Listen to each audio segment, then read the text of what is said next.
Assalamualaikum warahmatullahi wabarakatuh. Selamat pagi semuanya.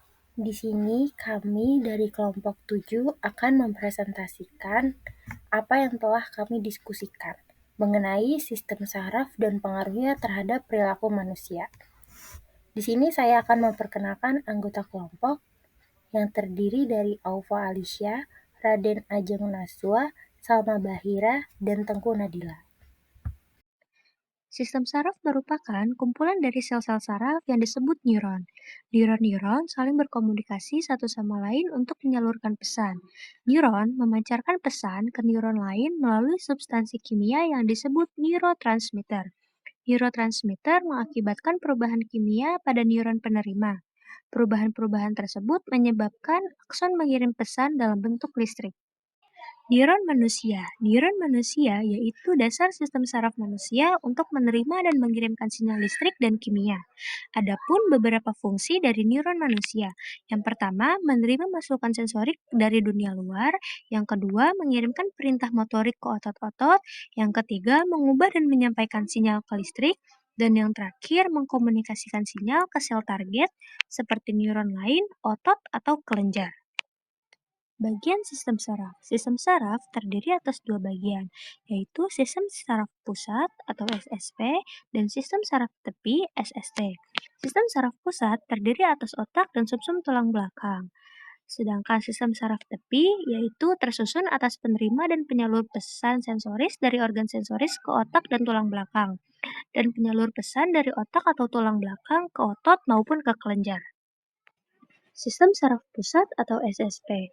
SSP terdiri atas otak dan sumsum tulang belakang di bagian berwarna kuning di slide sebelum ini. Otak menyediakan daya integratif yang mendasari perilaku kompleks vertebrata. Sumsum tulang belakang menghantarkan informasi ke dan dari otak, serta membangkitkan pola-pola lokomosi dasar dan bekerja mandiri dalam menghasilkan refleks. Sistem saraf pusat. Di batang otak ada medula, pons, dan cerebellum. Di bagian tengah terdapat sistem aktivasi reguler atau RAS. Di bagian depan ada cerebrum, talamus, hipotalamus, dan sistem limbik. Untuk lebih jelasnya bisa lihat gambar di bawah ini ya. Di sini terdapat dua gambar bagian-bagian otak dan fungsinya. Yang pertama itu ada belahan otak kiri yang berfungsi untuk matematika, bahasa, membaca, menulis, logika, urutan, sistematis, dan analitis. Yang selanjutnya ada belahan otak kanan berfungsi untuk kreativitas, konseptual, inovasi, gagasan, gambar, warna, musik, irama, melodi, dan bermimpi. Untuk foto yang kedua ada bagian-bagian otak dan fungsinya. Yang pertama ada central sulcus, motor control, speech, smell, hearing, vision, face recognition, taste, touch and pressure. Cerebrum, yang sering dikenal dengan otak besar, yaitu merupakan pusat dari beberapa kegiatan yang terpusat pada beberapa lobus. Lobus ini adalah bagian organ atau tubuh yang berbentuk melengkung, membulat, atau tonjolan. Yang pertama ada lobus frontal. Terletak di bagian depan otak, lobus ini merupakan lobus terbesar dan berperan dalam mengendalikan gerakan tubuh, mengatur emosi, dan memecahkan masalah. Yang kedua ada lobus parietal. Terletak di belakang lobus frontal, lobus ini berperan dalam menafsirkan pesan dari bagian otak lainnya.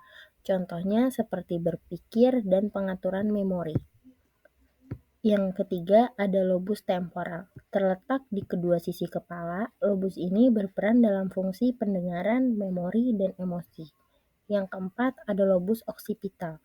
Terletak di bagian belakang tengkorak. Bagian otak ini berfungsi untuk memproses informasi visual. Contohnya membantu koordinasi penglihatan, penentuan warna, dan pembentukan memori. Baik, selanjutnya ada talamus, yaitu menyalurkan informasi yang masuk ke bagian-bagian penting otak. Talamus terletak di bagian tengah otak, di bawah korteks cerebral dan mengelilingi ventrikel ketiga. Contohnya ketika sedang membaca, info melewati talamus dahulu sebelum sampai pada kulit otak. Lalu, talamus menyalurkan pada bagian otak yang kompeten.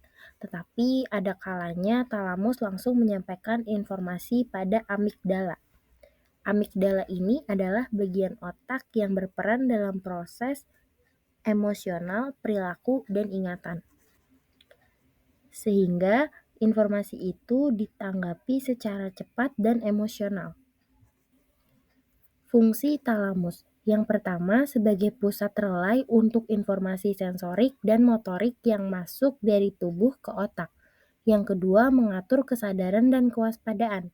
Yang ketiga berfungsi sebagai pusat persepsi nyeri. Yang keempat sebagai stasiun penghubung antara otak dan tubuh.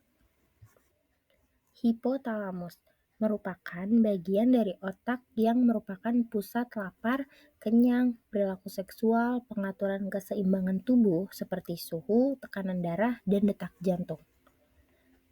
Hipotalamus juga berperan dalam emosi, respon terhadap stres, mengingat peran khususnya dalam memobilisasi tubuh untuk bereaksi terhadap stres.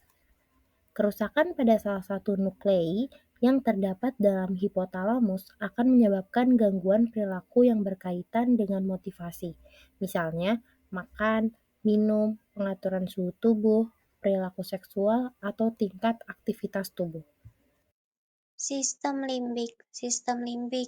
Yang A, atau limbus yang dalam bahasa Latin berarti batas. Yang B, berperan penting khususnya untuk pengaturan motivasi dan emosi. Contohnya, seperti makan, minum, aktivitas seksual, kegelisahan, dan perilaku kasar. Yang C, sistem limbik terdiri dari struktur bulbus, olfaktori, hipotalamus, hipokampus, amigdala, dan gyrus cingulate cortex cerebrum. Bagian sistem saraf tepi merupakan sistem saraf yang menghubungkan otak dengan dunia luar. Terdapat dua bagian utama dari sistem saraf tepi. Yang pertama, sistem saraf somatik. Yang kedua, sistem saraf otonom. Sistem saraf somatif. Yang A, menyalurkan pesan-pesan tentang penglihatan, suara, bau, suhu, posisi tubuh, dan lain-lain ke otak. Pesan-pesan dari otak dan tulang belakang pada sistem saraf somatik mengatur gerakan tubuh yang bertujuan seperti mengangkat lengan, berkedip, berjalan, bernapas, dan gerakan-gerakan halus yang menjaga postur dan keseimbangan tubuh. Yang B, saraf sensorik dari sistem somatik mengirimkan informasi tentang stimuli eksternal dari kulit, otot, dan sendi ke sistem saraf pusat. Dengan demikian, seseorang bisa menyadari adanya nyeri, tekanan, dan variasi temperatur. Sistem saraf otonom terdiri dari neuron-neuron yang menerima dan mengirimkan informasi dari dan ke jantung, usus, dan organ-organ lain. Sistem saraf otonom tersusun atas dua bagian, yaitu yang pertama, sistem saraf simpatis, yang kedua, sistem saraf parasimpatis. Yang A, sistem saraf simpatis lebih banyak terlibat dalam memberikan respon emosional, sedangkan saraf parasimpatis seringkali merupakan kebalikan dari saraf simpatis. Yang B, saraf simpatis lebih banyak terlibat dalam proses memobilisasi sumber daya dalam tubuh pada saat stres, seperti mengambil energi dari sumber penyimpanan untuk mempersiapkan seseorang menghadapi ancaman atau bahaya yang besar. Di sini, slide berikutnya terdapat sebuah gambar yang dimana ada beberapa organ dari mata sampai kantung kemih. Parasimpatik dan simpatik yaitu bekerja berlawanan menjaga tubuh dalam keseimbangan agar dapat menyesuaikan diri dengan berbagai kondisi. Yang pertama ada mata. Menurut parasimpatik, mengecilkan pupil. Menurut simpatik, memperlebar pupil. Yang kedua, kelenjar ludah. Menurut parasimpatik, menstimulasi aliran ludah. Menurut simpatik, menghambat aliran ludah. Yang ketiga, ada jantung. Menurut parasimpatik, memperlambat detak jantung.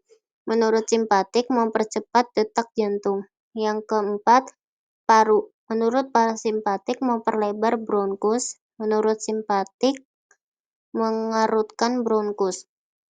Yang kelima ada lambung. Menurut parasimpatik, menstimulasi gerak peristaltik dan sekresi. Menurut simpatik, menghambat gerak peristaltik dan sekresi.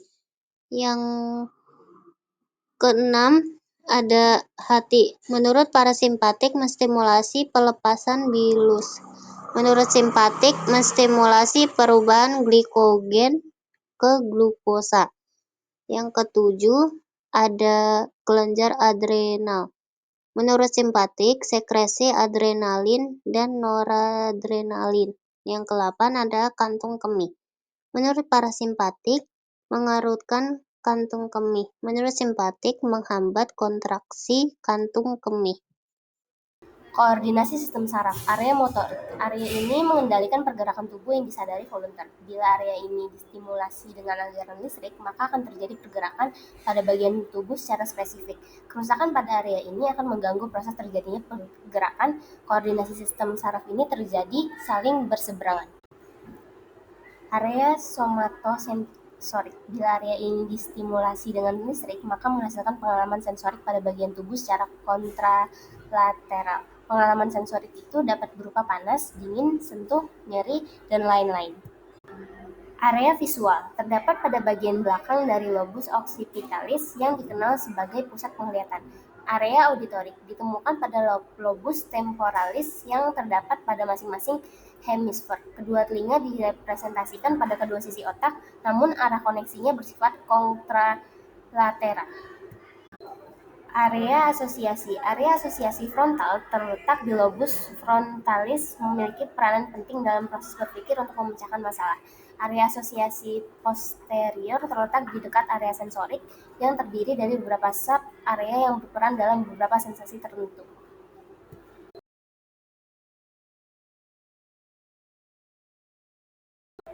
Manifestasi gangguan kognitif. Manifestasi gangguan fungsi kognitif dapat meliputi gangguan pada aspek bahasa, memori, emosi, visual, spasial, dan kognisi. Gangguan bahasa. Gangguan bahasa yang terjadi pada demensia terutama tampak pada kemiskinan kosakata. Pasien tak dapat menyebut nama benda atau gambar yang ditunjukkan kepadanya. Tetapi lebih sulit lagi untuk menyebutkan nama benda dalam satu kategori. Misalnya disuruh menyebut nama buah atau hewan dalam satu kategori. Gangguan memori. Gangguan mengingat sering merupakan gejala yang pertama timbul pada demensia dini. Pada tahap awal yang terganggu adalah memori barunya, yakni cepat lupa apa yang baru saja dikerjakan, namun lambat laun memori lama juga dapat terganggu. Gangguan emosi. Sekitar 15% pasien mengalami kesulitan melakukan kontrol terhadap ekspresi dari emosi. Tanda lain adalah menangis dengan tiba-tiba atau tidak dapat mengendalikan tawa. Efek langsung yang paling umum dari penyakit pada otak terhadap kepribadian adalah emosi yang tumpul. Inhibition, kecemasan yang berkurang atau euforia ringan, dan menurunnya sensitivitas sosial. Dapat juga terjadi kecemasan yang berlebihan, depresi, dan hipersensitif. Gangguan kognisi. Fungsi ini yang paling sering terganggu pada pasien demensia, terutama gangguan daya abstraksinya. Ia lalu berpikir konkret sehingga sukar sekali memberi makna. Peribahasa juga daya persamaan similarities mengalami penurunan. Sekian dari kelompok kami, kurang lebihnya mohon maaf. Wassalamualaikum warahmatullahi wabarakatuh.